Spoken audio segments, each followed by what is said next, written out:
Ashfield was a town of secrets. Nestled deep in the countryside, it held its mysteries close. The trees whispered amongst themselves, their secrets carried on the wind. The old houses stood silent, their secrets locked within their walls. It was here that Jane arrived, her car filled with boxes and her heart filled with hope for a fresh start. She had found the old Victorian house at the edge of town. It was a grand old place with intricate carvings and a sweeping staircase, but it was also neglected, its paint peeling and its garden overgrown. Yet Jane saw potential in its faded grandeur. She dismissed the unsettling feeling in her gut as she signed the paperwork and received the keys. Little did she know the house held secrets of its own, secrets whispered on the wind, secrets that would soon make themselves known. As she moved in, the silence was broken by the first faint whispers. They seemed to emanate from the walls themselves, just at the edge of hearing. The house was full of strange noises. Floorboards creaked underfoot, even when she was sure she was alone. Doors rattled in their frames. But it was the whispers that truly unsettled Jane.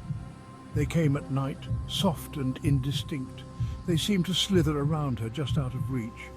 At first, she dismissed them as the house settling. Old houses groaned and sighed, she told herself. But as the days turned into weeks, the whispers grew louder. They seemed to follow her from room to room, a constant murmuring just at the edge of her hearing. Fear began to take root in her mind, a seed of doubt watered by every creak and groan. I can't shake the feeling that I'm being watched, that I'm not alone. The whispers were no longer whispers. They had become voices, clearer now, more insistent. They spoke of things Jane couldn't understand, in a language that sent chills down her spine. They seemed to come from the walls, from the floorboards, from the very air she breathed. Sleep became impossible. Every time she closed her eyes, the voices grew louder, more menacing. They spoke of darkness and despair, of secrets best left buried. Fear is a constant companion now. It follows me from room to room, a shadow clinging to my heels. I know I can't ignore the voices any longer. I need help. Sam, the local handyman, was a burly man with a kind face and calloused hands.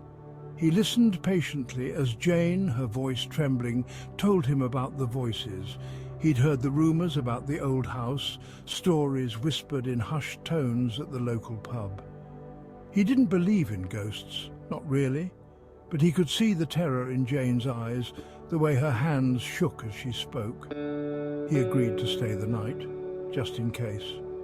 He figured a presence, even his own, might offer some comfort. Don't worry, Jane. I'll check the locks on the doors and windows, make sure everything's secure for the night. Sam checked the locks on the doors and windows, securing the house for the night. He didn't mention the unease he felt, the way the air seemed heavier within those walls. He dismissed it as his imagination playing tricks on him. The hours crawled by.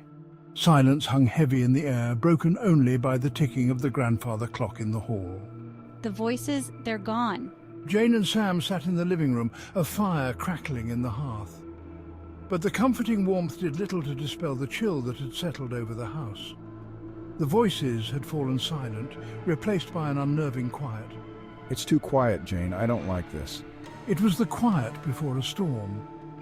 A pregnant pause that stretched on, thick with anticipation. As midnight approached, the air grew colder. The fire sputtered, casting flickering shadows that danced on the walls. Jane huddled deeper into her chair, her eyes darting nervously around the room. Sam remained stoic, but even he couldn't shake the feeling that something was terribly wrong. Sam, do you feel that? It's like the house is waiting. Yeah, I feel it too. Something's not right. The grandfather clock chimed thrice, its deep resonant tones echoing through the silent house, and then all hell broke loose. The whispers returned, louder than ever, transformed into screams of rage and despair. Oh my God, what is happening? The lights flickered and died, plunging the house into darkness. The fire roared, a monstrous silhouette against the black, and the shadows danced with a terrifying life of their own. Sam! Jane screamed. She could feel something cold and unseen brush past her, a whisper of icy air against her skin. She scrambled back, her heart pounding against her ribs. Sam, where are you? But Sam was gone. Panic seized me. I was alone in the darkness, surrounded by the unseen. The house seemed to pulsate around me, the walls closing in. I had to get out.